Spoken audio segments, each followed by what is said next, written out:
जि जथुमा जिथि बोसोरारि जथुमा बिनि बागै जोङो दिनै सावरायदों। बियो फैगौ जानुवारि दाननि 28 आरो 29 खालाराव जागोन सराइदेवनि बेगेनाबारि होननाय मोनसे जायगायाव। बेयाव गासैबो जोंनि आलासि लेंनाय इतिमध्ये फाइनाल जाजोब्बाय।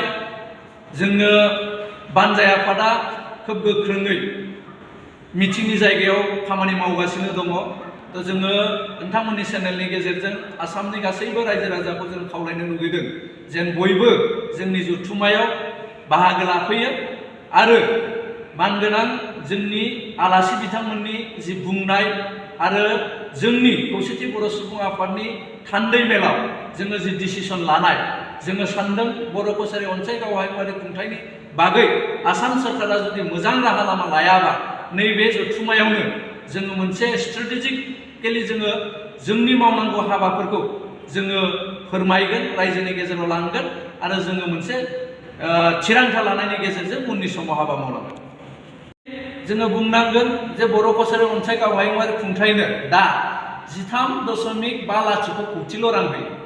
जे धुबुरीनिफ्राय सदियासिम मोनसे 19टा जिल्ला थानाय मोनसे अट'नमास काउन्सिल, बे काउन्सिलनो 13.5 कौटिल' राङा थोजासे नङा आरो बे रांजों कुनु रायजोनि जौगालु खामानि मावनो हाया।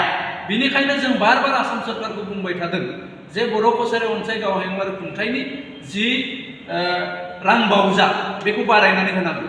नै 5 फेब्रुवारिनिफ्राय जों मोनथिदों आसाम आयेन आफादाव मोनसे बाजेट सेसन जागोन।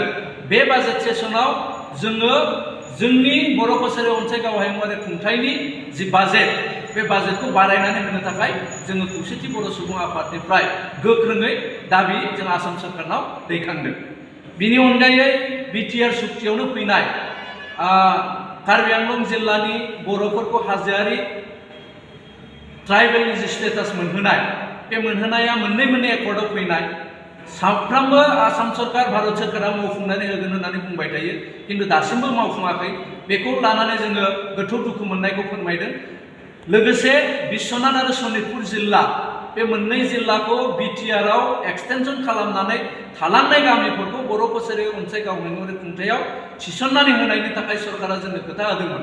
किन्तु दिनैसिम जों नुदों जे बिटिआरआव बेसेबां सोगोन आरो बिथिङा बिकेडब्लिउएसआव सोगोन, बे खुनु फाइनाल आसाम सोरखारा दासिम बानायनानै होनायखौ जों नुवाखै।